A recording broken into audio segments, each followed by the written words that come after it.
Hello guys, welcome back again sa ating YouTube channel no, The Action Man. Una sa lahat, may galab shoutout po sa lahat ng mga kakamping at sa mga hindi man mga kakamping. Kung interesado ka sa bidyong ito, patapusin mo na hanggang dulo at huwag nyo nang kalimutan na i-like at i-share ang ating video para malaman naman ng ilan sa ating mga kababayan na nagtutulog-tulugan sa katotohanan. So muli naman nagbabalik ang nag-iisa nyong host na si The Action Man para magbigay ng komentaryo at reaction sa mga mainit ng issue ng bayan. So ito ho mga ka-action, no, may gusto lang po ako na i-share sa inyo po. Latest update po ito regarding talaga sa mainit na usapin dito po kay Pastor Apollo Kibuloy ho mga ka-action. Na kung saan ho mga ka-action, mapipilitan na po ito na humarap po ito sa Senado sa susunod na pandinig o hearing sa March 5 po mga ka-action. Dahil natanggap na po ang nasabing subpina ng kampo nila at may immigration lookout bulletin order na po ito si Pastor Apollo Kibuloy.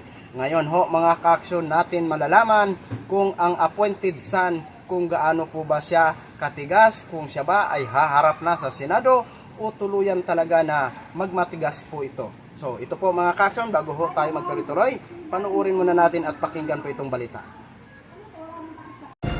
Inuudyok ko talaga si Apollo Kibuloy na humarap na sa Senado.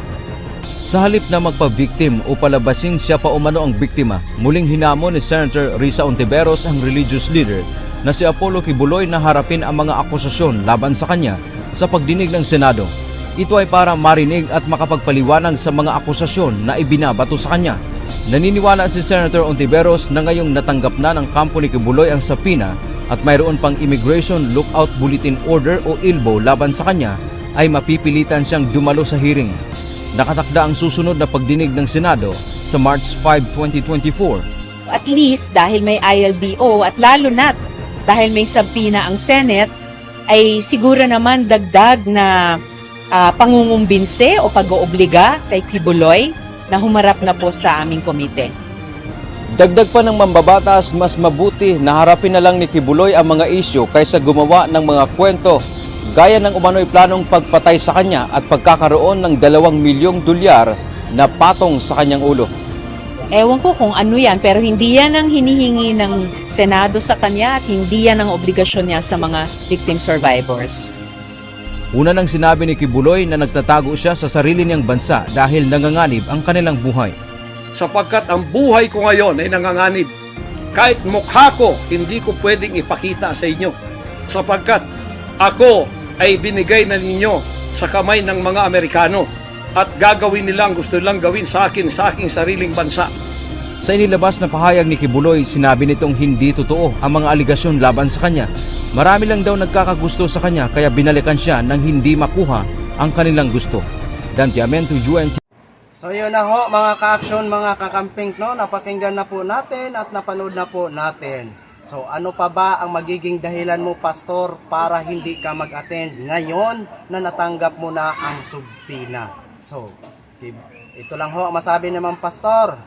At dito sa mga bagong mong testigo na naglabasa naman, matapos naman na magpahayag ito si alias David, ngayon nyo po patunayan sa inyo po ng mga testigo, pwede po siguro naman kayong sumama para dumipinsa o sumagot sa mga aligasyon ng mga testigo ni Senadora Risa Hontiveros. Nang sa ganon, may kakampi naman si Pastor kung siya ay haharap. Pwede po kayong sumama nang sa ganon malaman namin kung ano po ba talaga ang inyong magiging depensa sa mga katanungan. Kung sino po ba talaga ang mas magaling at doon natin malalaman na kung sino po ba talaga ang nagsasabi ng totoo mga ka-aksyon, mga kakampeng.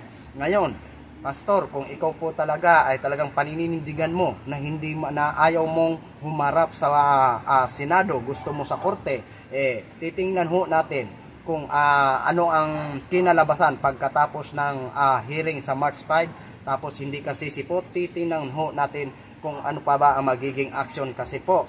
Doon sa latest sa kahapon, sinabi ni Senadora Risa Hontiveros na kapag hindi ka mag-attend sa nasabing hearing sa March 5, parang ipapa-aresto ka na po. Yan.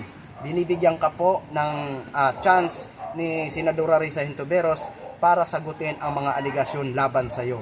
Yun po sana ay malaking respeto sa iyo ni Senadora Risa Hontiveros dahil ikaw po ay imbitahan 2 beses, hindi ka sumipot, Ayan, subpina na po ang pinadala sa'yo. Ngayon kung isnabin mo po yan, nasa sayo po yan. Pero ang susunod niyan, pwede ka na po i-cite in contempt at ipa-aristo. So wala na dapat itong sisihin kung hindi ang sarili mo.